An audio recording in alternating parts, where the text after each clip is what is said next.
Just Facebook that. Let people know that we're actually doing the thing.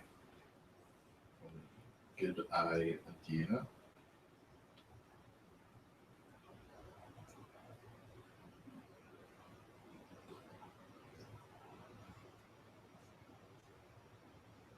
Would like to post not as me. That a possibility? Do you mind going on Facebook and just letting people know that we're here? Hi everybody, we're organized. Yep. As you can tell, early in the morning for us here at Nerdcouver. It's 9:41.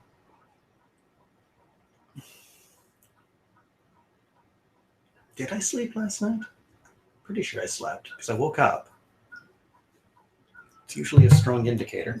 Yeah. One typically leads to the other.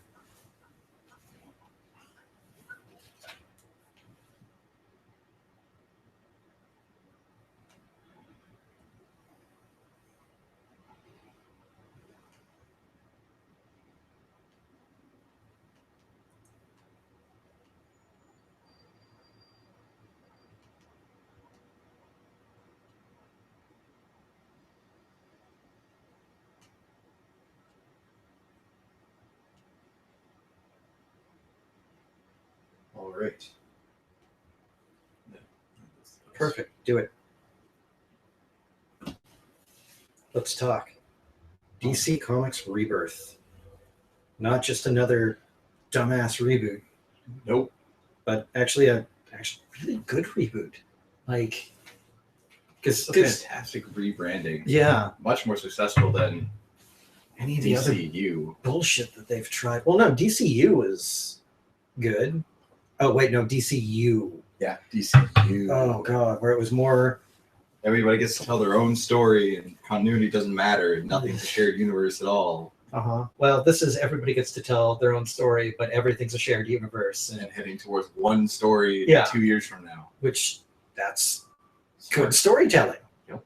Remember, like, all of the old Batman stuff that we got before the New 52, like Cataclysm? Where it was like, we're building to the next event, we're building to the next story. And the Bat comics did really well. And it wasn't just because it was Batman, it was because it was good storytelling. So we're looking at that, but over the entirety of the DC brand. And it's great. Yeah, and so far it's doing fantastic for their sales. Mm-hmm. Critically. Their creators are happy. Greg Rucka came back. Yeah. Like, wow.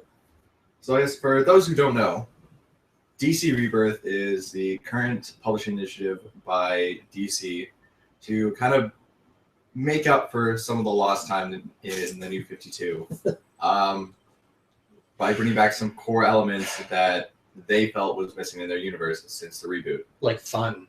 Yeah. Or hope. Or colors that weren't black or red. Yeah. God, I remember, like, was it Teen Titans where everybody was like redone in black and red costuming?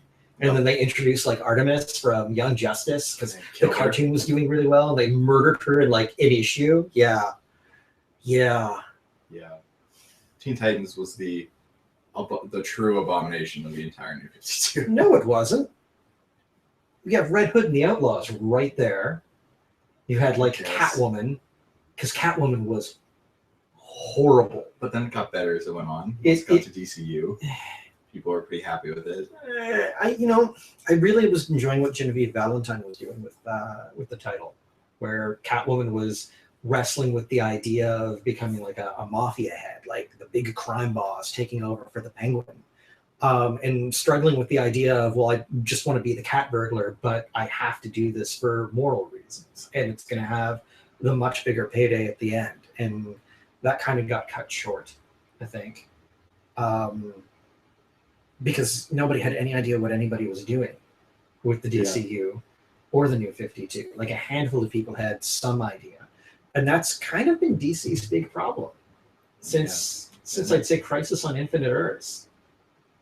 Not a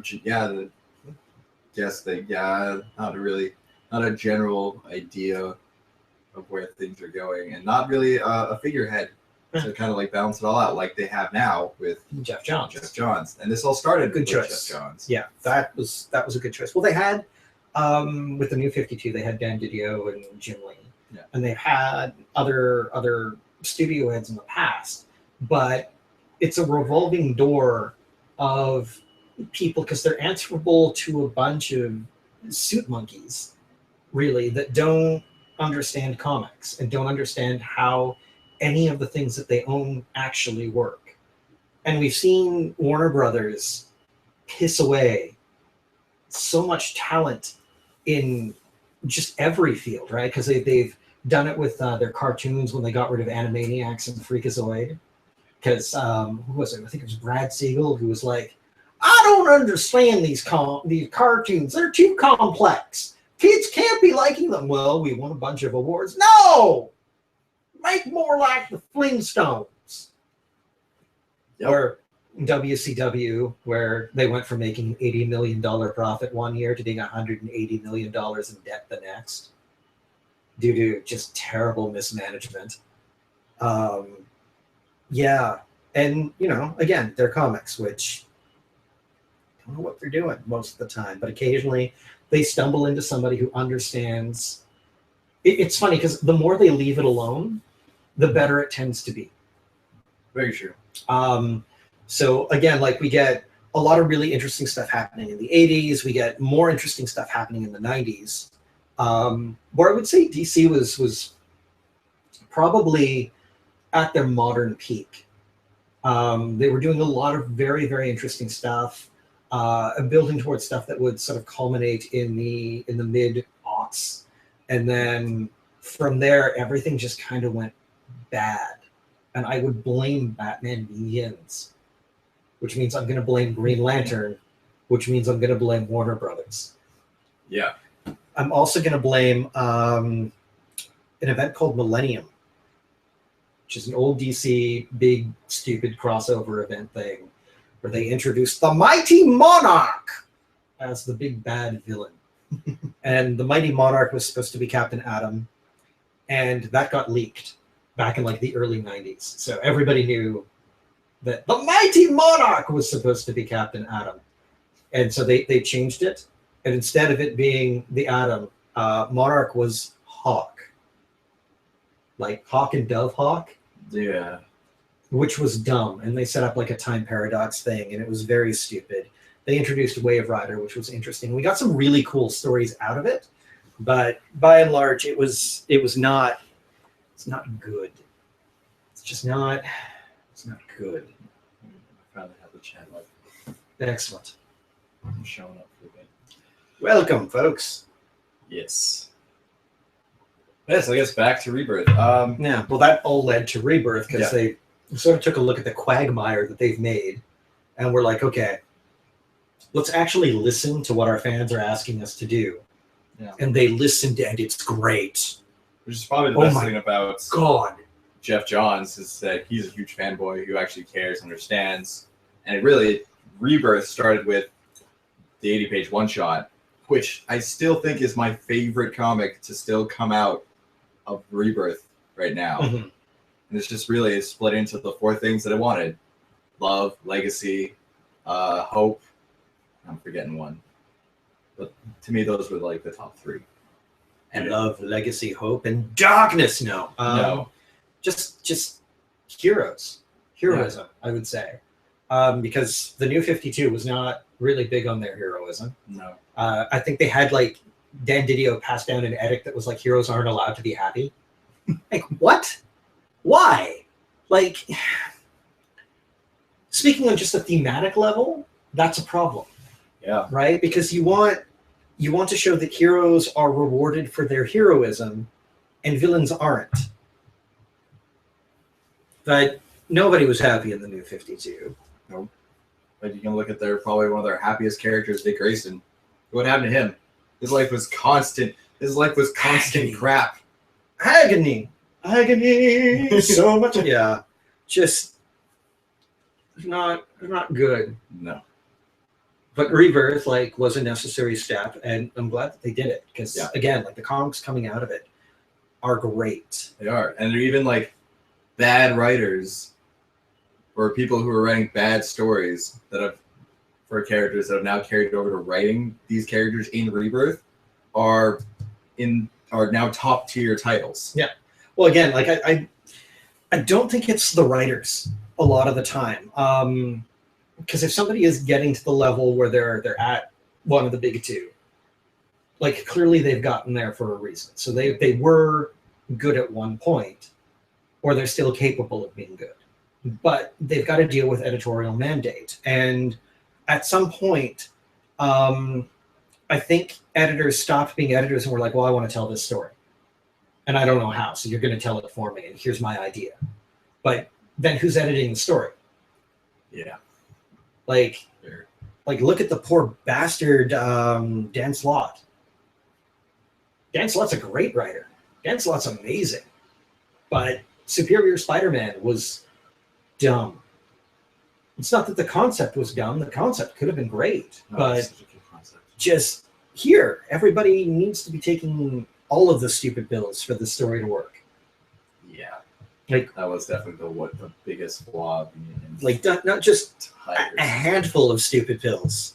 Not like the occasional person taking like a stupid pill or two. But like everybody taking stupid pills. To the point where I'm like, I want to reveal where Doc Ock was actually putting like stupid chemicals in the water supply.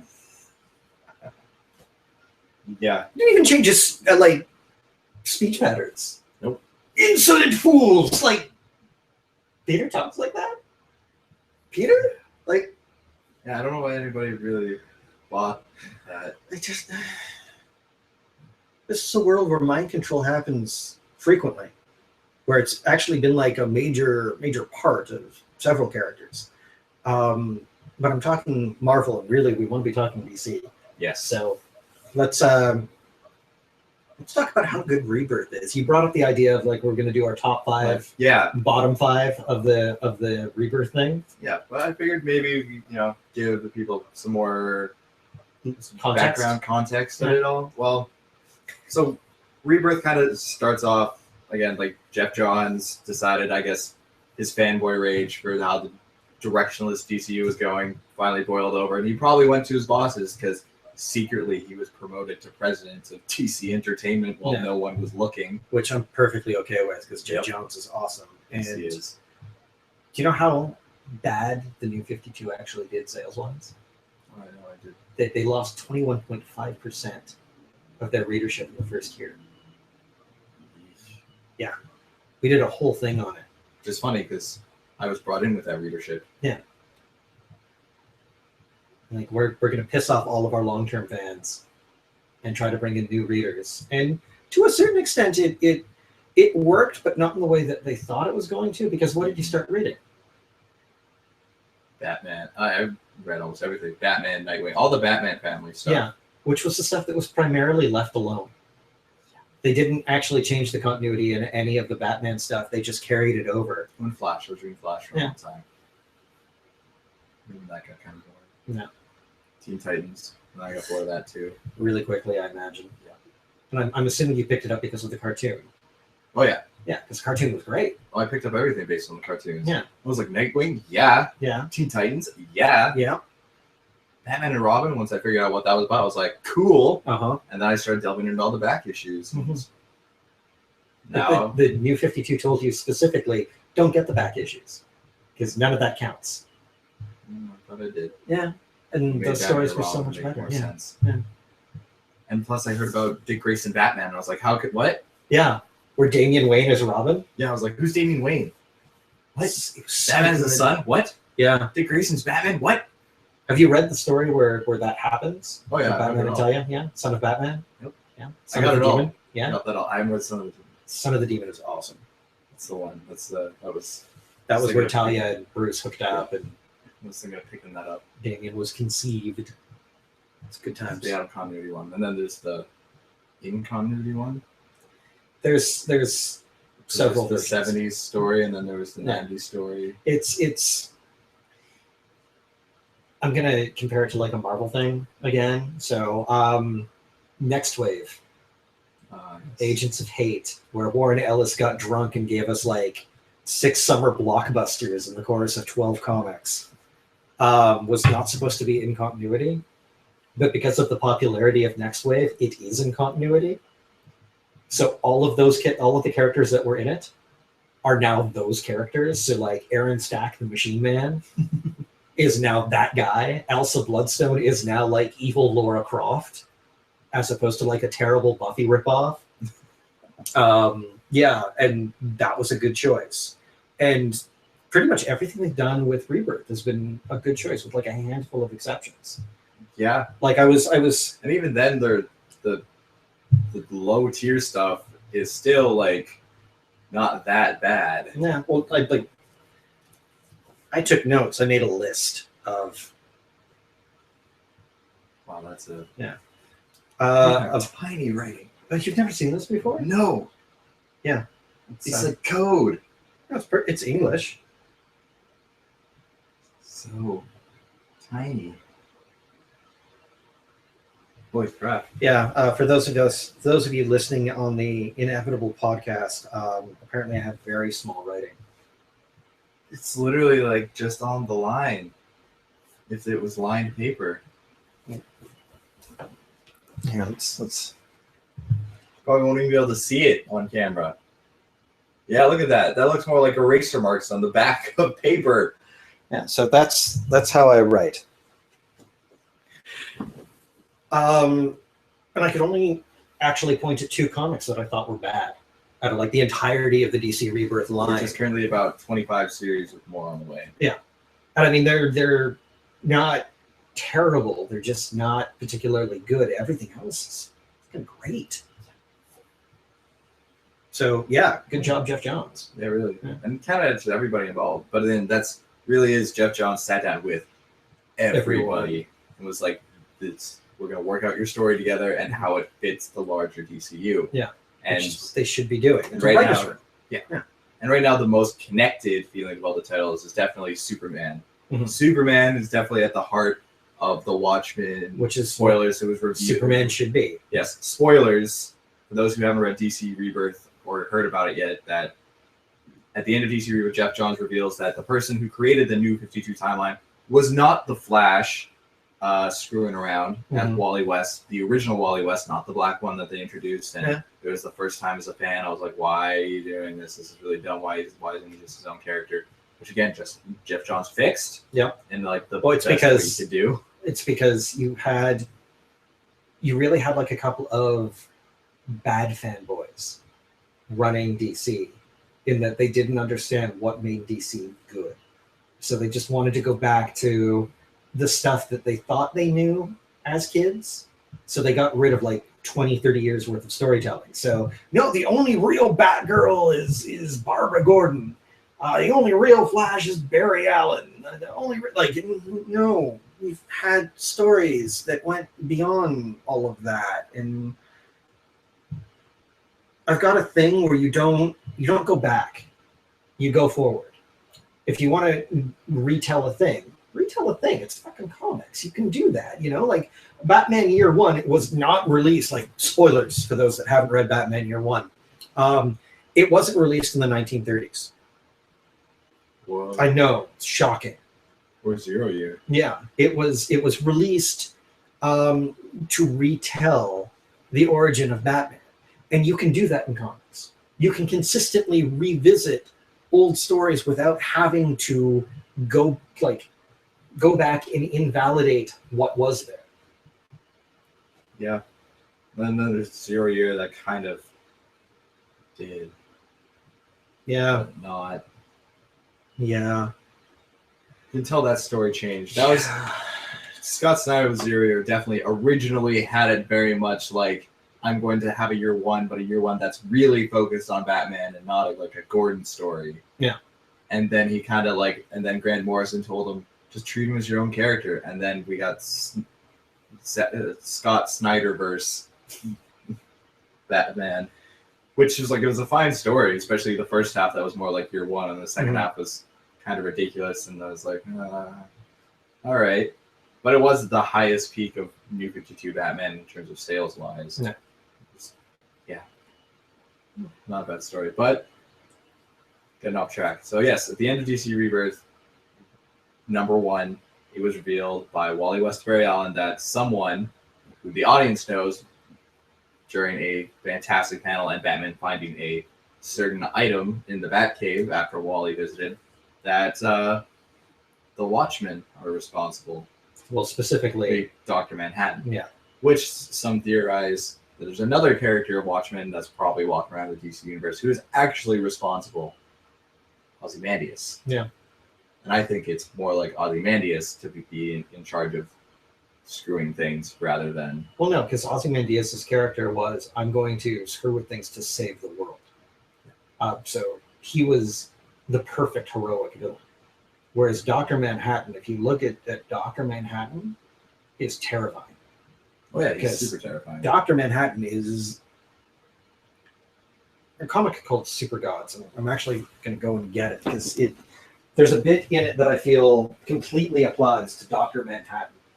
And it's this thing, this character says, I am without sanity. Where is it? I have so many comments. Why do I have so many comments? Because I really have comments. Aaron's off looking for a book in case nobody can hear him. Yeah, it's another Warren Ellis comic because, of course, it's a Warren Ellis comic. So yeah, it's humanity creates gods, and there's some incredible monologues in here. It's fantastic.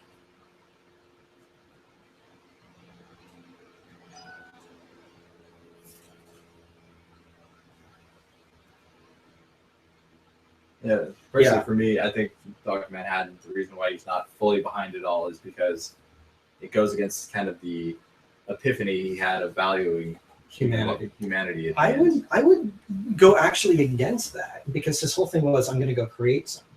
Yeah.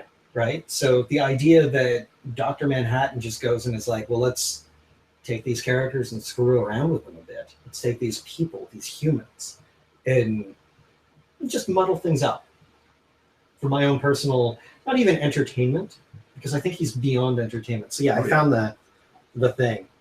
I'm not insane. I am without sanity. It is said that human sanity is the best set of reactions to the structure of the perceived world. It is said the map is not the territory, but if correct, it has a similar enough structure to the territory to be useful. I live in a world where the territory is not the same from one moment to the next. And that, I think, is very much,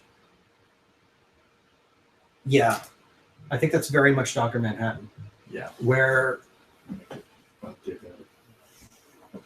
Yeah, Warren Ellis, Super God. Yeah, it's some pretty awesome stuff, and would recommend. Not DC. Who published that one? I think it's Avatar. Yeah. Generally speaking, not a big fan of Avatar Press, but every now and again, they do something and it's breathtaking.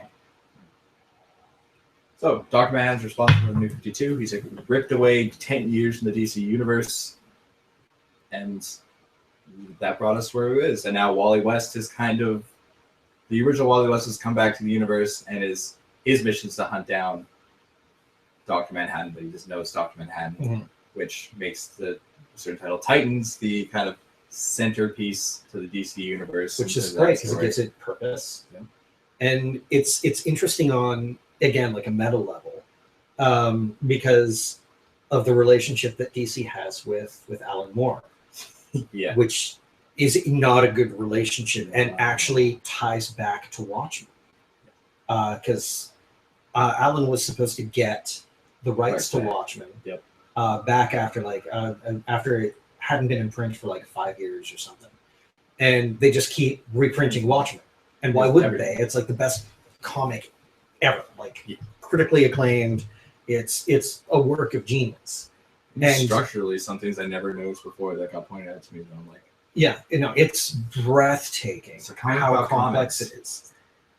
But it's also the reason why everything has been that, and The Dark Knight Returns, and to some degree, The Killing Joke, another Alan Moore book, are kind of the unholy trinity that have loomed over the DCU forever. Yeah, since then. Yeah, because those three comics are very dark Yes. and have been very, very successful.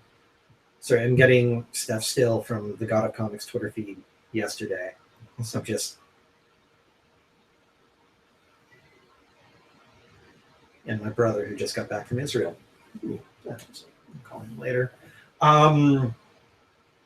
Yeah, but Dr. Manhattan, like they've wanted to work it into continuity forever, Yeah. and they haven't because really it's a self-enclosed story, and the extended Watchmen pieces that they did were not very good, and kind of didn't work. The Minutemen one was good. Here's the thing: everything you needed to know about that world was in that comic, Yeah. and the expanded stuff actually didn't work with the continuity of the comic. Not very much. And so it was an interesting rehash of the characters, and they could totally make it better just by having Dr. Manhattan be like, I recreated some of the people I knew with some different circumstances. This has been what I've been doing.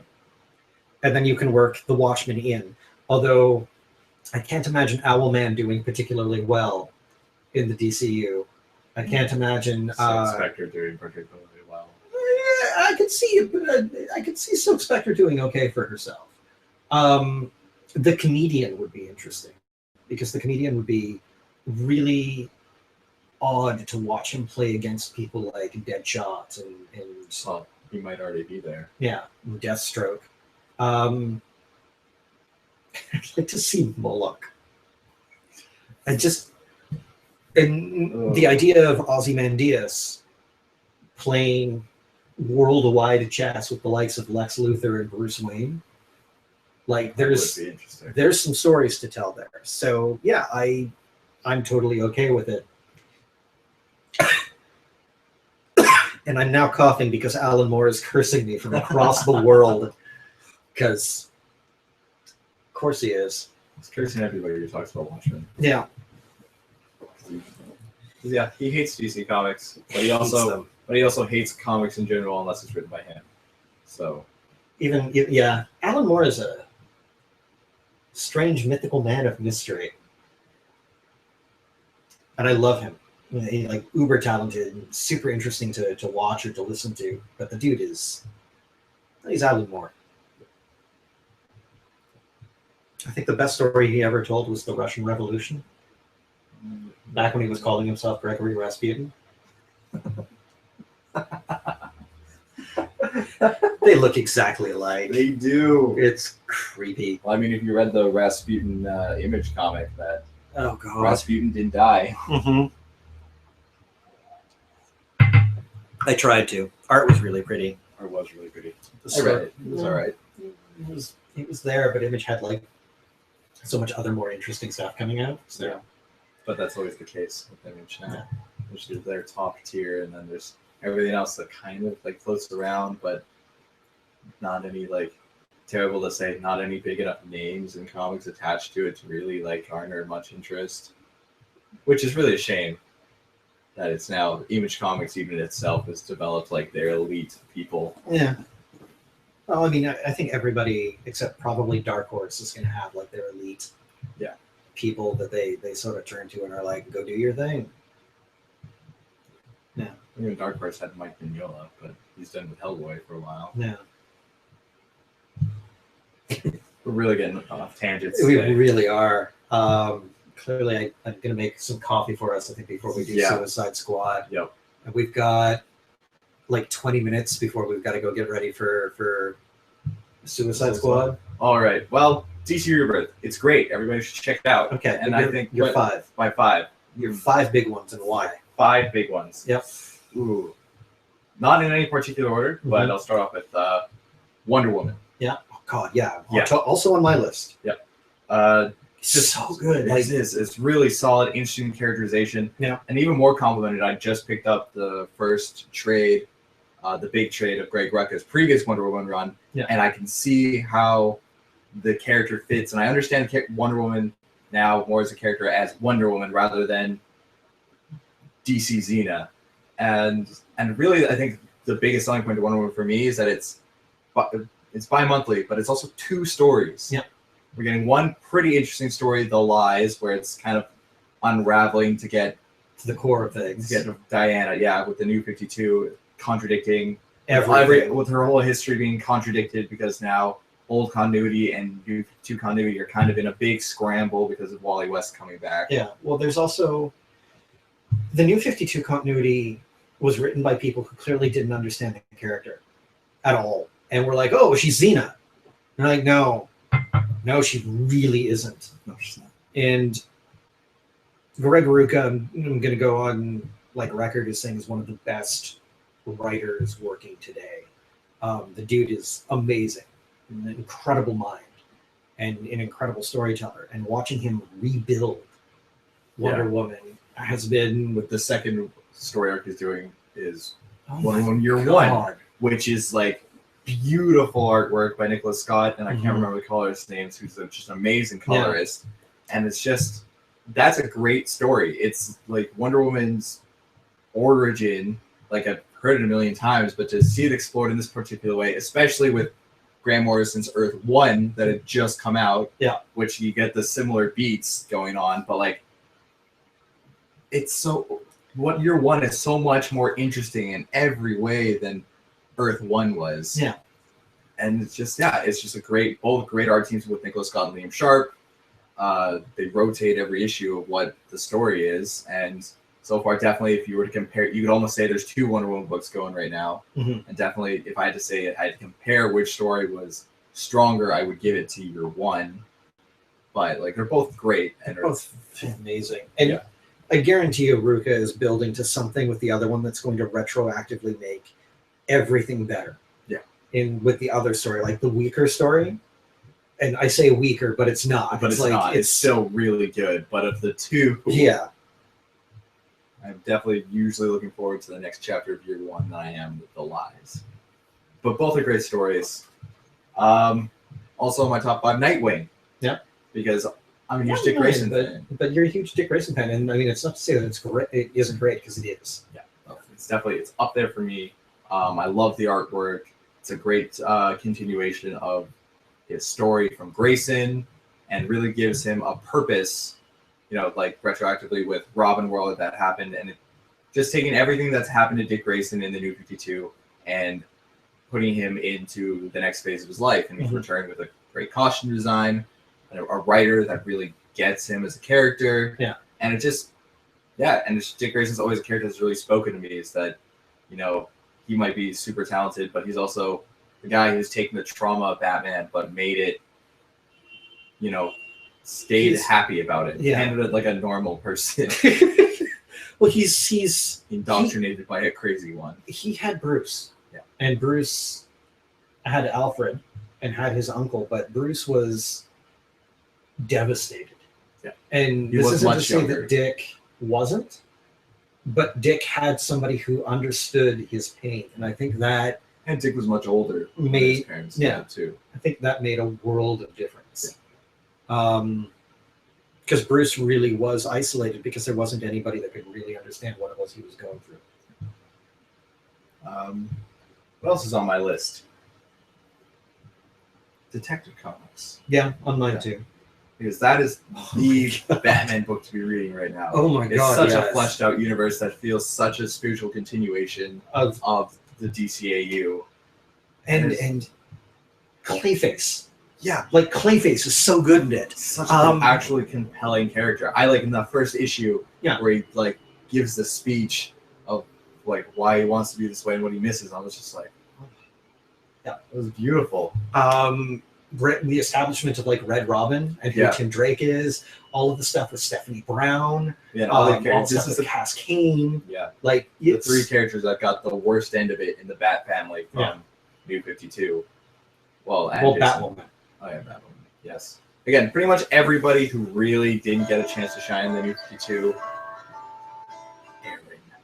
got to come back in this book. On call today, so I kind of have to. But that's not the call I need to take.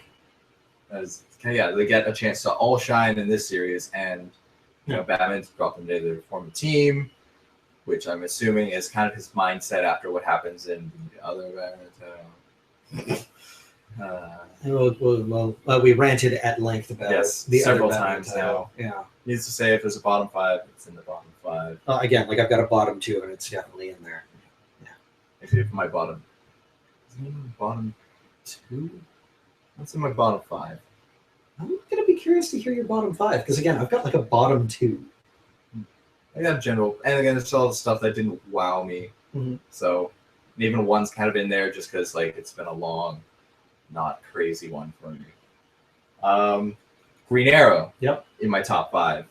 And that was the one right out of the gate where I was also another one I was skeptical about because Benjamin Percy, the writer on it, was also writing it just before Rebirth, and that was like terrible.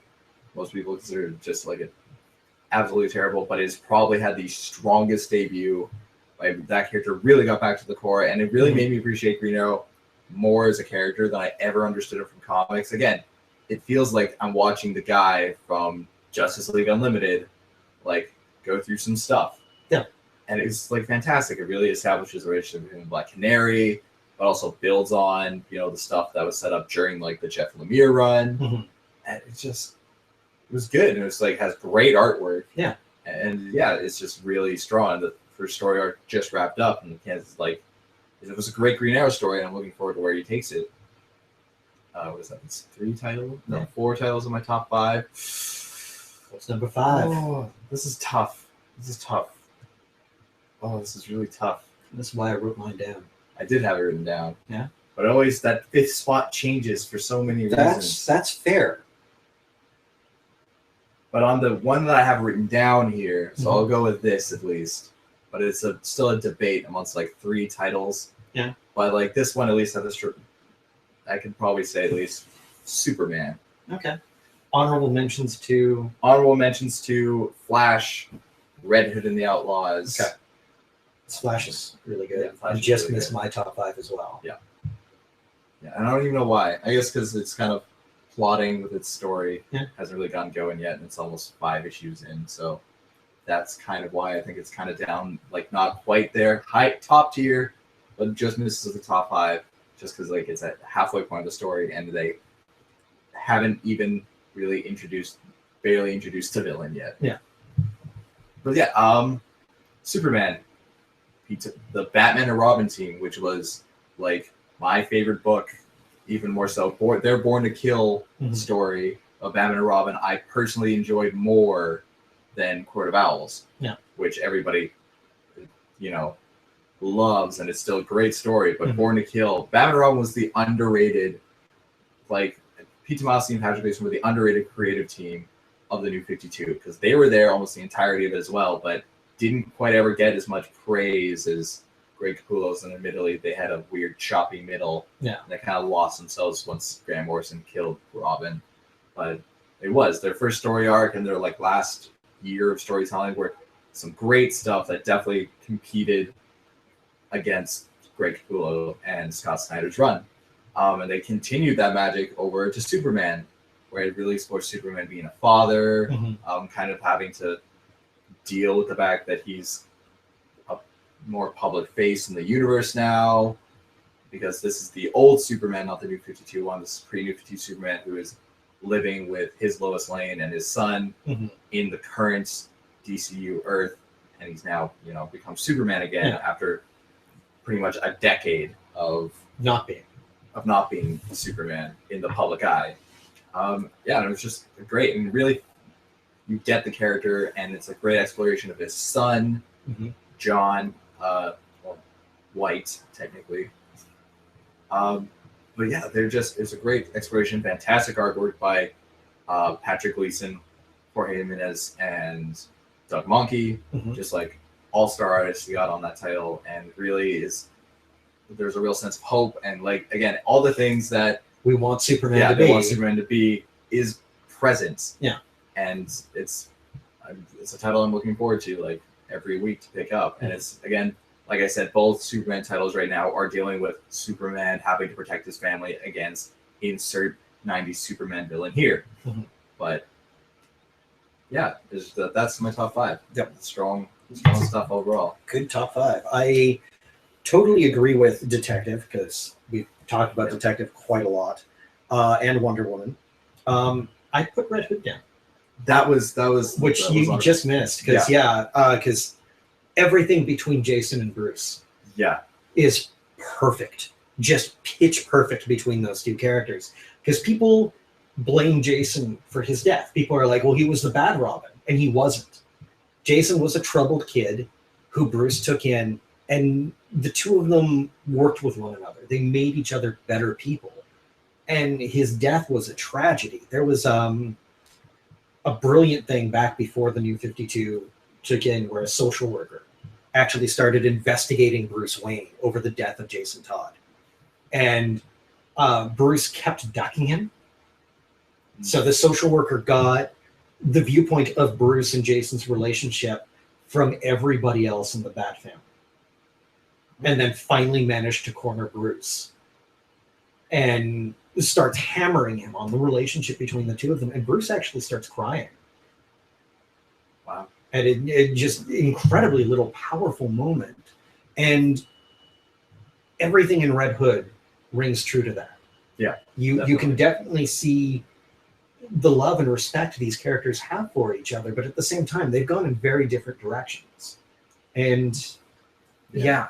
No, I definitely wanted to put, the only reason why I missed my top 5 is because it's still new. Yeah. I've only got 2 issues so far, but again, I really like the Rebirth issue was definitely up there. So I'm going strictly on just the Rebirth issues. Okay. Yeah. Just the one shots? Yeah. Then if we're going just one shots, then yeah, I would put Red Hood above Superman then. But if I'm combining everything that we have so far of everything, every issue, because I've read every issue of every series, so I'm giving a large overview, is no, I would. Superman, Red Hood. Red Hood takes my 5th spot in my top 5. Which again, 2 writers that mangled these characters, Scott Lobdell, Benjamin Percy, mangled their respective characters that they had to write pre-Rebirth, and now are in the top 5. And before they would have been bottom 5 for sure. And so that just shows you what a good editorial mandate can do for writers that most people consider past their prime or not getting their characters. So it's why editors are a necessary thing. Not a necessary evil, like a necessary step to the writing process. But they need to be editors and not writers, which I think promoting writers to editors is occasionally a problem. What was the other thing? Right. Number 5 for me is one you're not going to agree with at all. Probably going to end up in your bottom picks. Harley. Yeah. Harley's in my bottom picks. So Harley's books that you're either going to love it or you're not. And again, like I went into the reasons why yesterday, because it is this incredibly clever satire of media in general and just narrative structure as a whole, and starring a very, very intelligent but very damaged person who has had to deal with her issues. And it's come out on top. Like, it's no longer about Harley Joker, it's about Harley. And she's become her own character, her own little force of nature, and she's great. But it's one of those things where it's a certain type of humor that's going to work for people or not.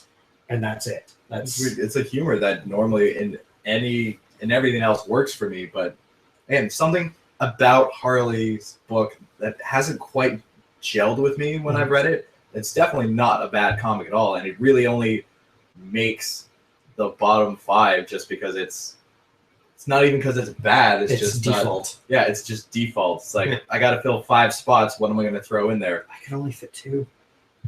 Like, I can only fit 2 and call them bad. Out of Rebirth. Well, I could, honestly, if I were to pick 2 and call them bad, I could only pick 2 and call them bad. I'm curious. 3. What 3? 3. Green Lanterns.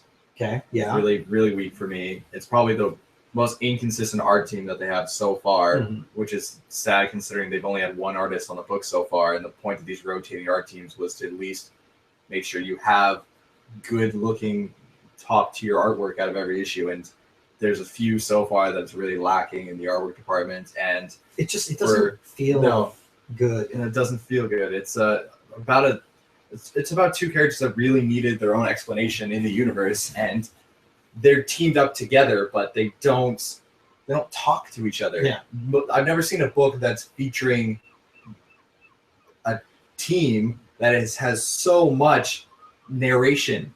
Yeah. It's all inside their heads and not so much they need to interacting speak, to each other. They don't speak to each other much, and if they do, they're just arguing. While it's like you find out what their real feelings, and it's like that's a great thing to use for comic books. But there's something you can also appreciate about a comic book where proper dialogue expresses everything, and you're not just inside the character's head all the time. You want to know what I would love to see them do with Green Lanterns? Is sort of take like the Emerald Knights approach. Because if you're going to have rotating artists, just have it be different Green Lanterns. Yeah. Have it be different Green Lanterns just going around doing their thing. And show, because that way you can expand your universe, right? Like you can do the little like 1 to 2 issue story arcs where you're introducing whole alien cultures, whole alien peoples, and the one thing that ties it all together is that the Green Lanterns are there to make the world better. That would be a smart thing to do. Yeah. But it's not what they're That's doing. not what they're doing. No. And yeah, it's not good. No, it's not good. I hadn't actually considered Green Lanterns, and now I'm putting it on my. So I've got a bottom 3 now. So next is Suicide Squad. Yep, totally agree. Yeah, because it's fluff artwork, no real character things. It's not interesting. It's just a bad comic. Yeah, it's not. It's really weakly written. It only has 2 issues so far, but they both pretty much did the same thing. In fact, the Rebirth issue really could have just been thrown out for the #1. Like, it did nothing to enhance the story that they're trying to tell or really establish much.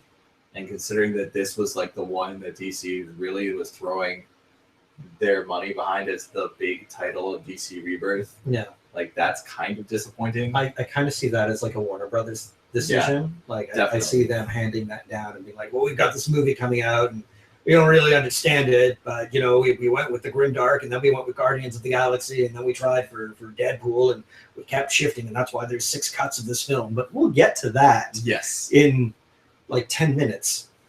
Yes, we will. Yeah, but yeah, no, that's not a great one. Or busy, unclean artwork. Yeah, it's not a very compelling anything. Like the most compelling part of it is that it had a pretty good 8-page or 5-page story about Deadshot at the end of the first issue, drawn by Jason Fabok, which was like really established his character. So that was nice. Yeah. But so far, everything else about it, the A story to this was not interesting. Mm-hmm. So, and then I think we both agree what our third pick is. I think. Batman. Yeah, just no.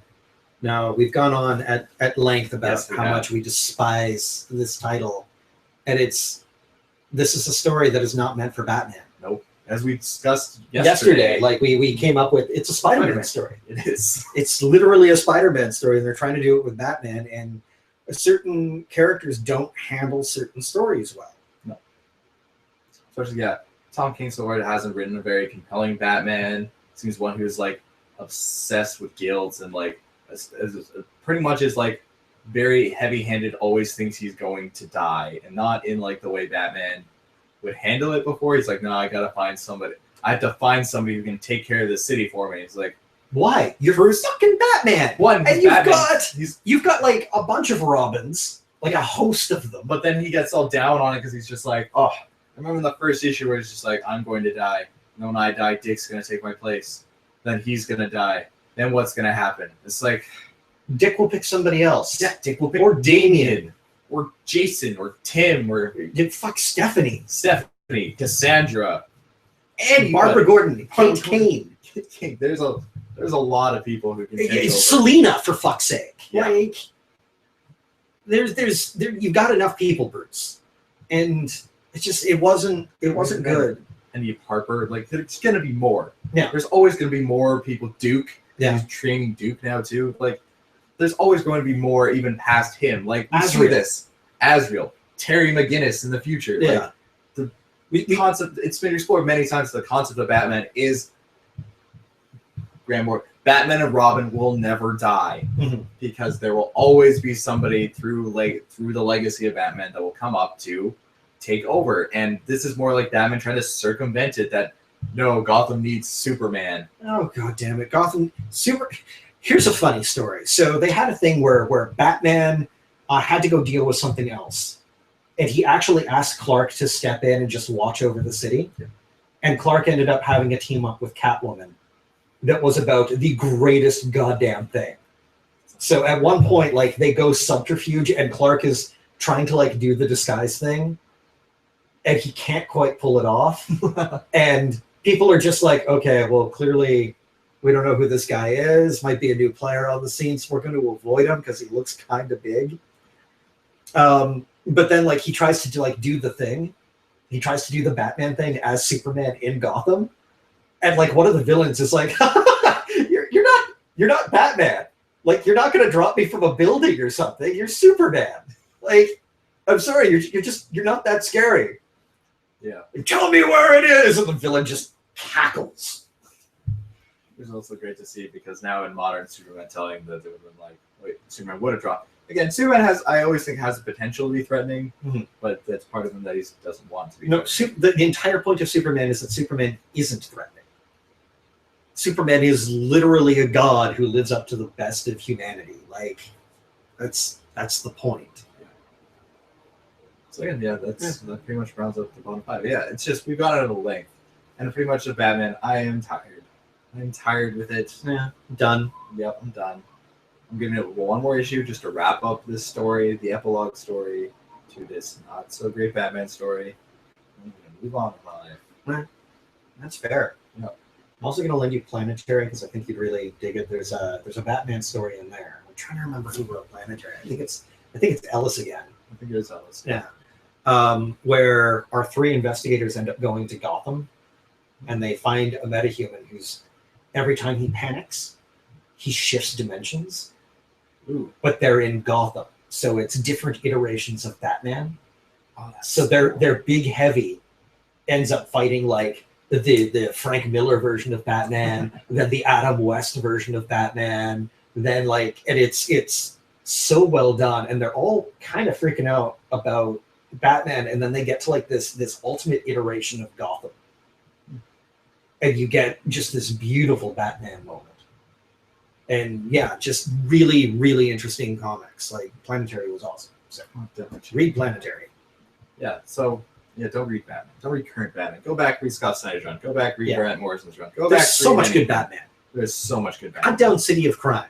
Just do it. Trust me, because it's amazing. It's David Lapham writing Batman. And even just go check out All Star if you really want All Star Batman, not All Star Batman and Robin.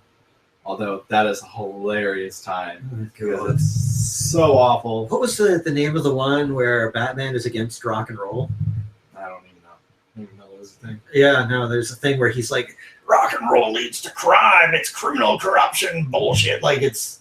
Which is funny because we'll come 0 year, all Greg Poole could do to describe 0 year Bruce Wayne is like he's the heavy metal Bruce Wayne. Yeah. Yeah. Really? Because there's Bat Metal. That's heavy metal Bruce Wayne. Yeah. Yeah. So I guess that rounds out the top five and bottom five of DC Rebirth. Yep. And just kind of a slight-ish opinions on what it is, and it's an exciting future for DC. Yeah, I think, the next really few years. I'm looking forward to everything they're doing right now. Like it's weird, and I hope it carries over to the movies. Oh, also, do you have any more of the upcoming titles that you're really excited for? Hellblazer. That's already out. Is it? Yeah. Shit, I gotta go read Hellblazer. How about you? I'm looking forward to Trinity. Yeah. Oh God, yeah. Yeah, and Batman Beyond. Yep. Those are my big two left that are coming out. Supergirl. Yeah. Which the full number one. Yeah. We talked about that. The Rebirth yesterday. We were both blown away by it. Yep. That's probably give that the number one, and that will probably like shuffle something out of the top five. I have a feeling. Yeah. Again, DC Comics is the place to be right now. Yeah. Well, better than Marvel. Much better than Marvel. Oh my God, Marvel. But that's a conversation for another day. Yeah. No, I will. After Civil War 2 is done, do you want to do like a Civil War 2? Yes. recap, and Yeah. just be sad about it. I'm not gonna be sad about it. I'm gonna be angry. I'm gonna be really, really angry about what they did to those characters and the reasons behind it, and about how people don't learn from their mistakes, because this is the exact thing that drove Marvel into bankruptcy in the first place. Like, the reason you don't get the X-Men movies being any good is because they're not done by Marvel. They're done by Fox. And the reason that Fox has the rights to the X-Men movies and why they're killing the X-Men in the comics is because Marvel fucked up and drove themselves into bankruptcy with a bunch of idiot crossovers. And they're doing the exact same thing now. The difference is that they've got Disney like money backing them, so they're not going to go bankrupt. So they're not going to have to sell the movie rights to their characters, to their A-list characters. It just pattern recognition. Like this isn't even okay. Yeah, it's just all right. Aaron's gonna go. Aaron needs some quiet time to relax and recharge his rage for Suicide Squad. Make some coffee. There's some tea. I want to be calm, at least at the beginning of Suicide Squad. Yep. Because I won't be by the end of it. No, you probably won't. Yeah. Well, anyways. So we'll be back in about, what, 20 minutes? Oh, yeah. Back in 20 minutes live again. Yep. Thanks for watching, guys. Mhm. Let us know. What did you think of Rebirth? What's your top 5? What's your bottom 5? What are you looking forward to? Questions. Is there anything you want more covered in detail about DC Rebirth? Let us know. Yeah. Or anything else, just in general. We're here for you. We are. Nerdcouver is here to help. Keep up the comments, guys. Talk to you later. Goodbye.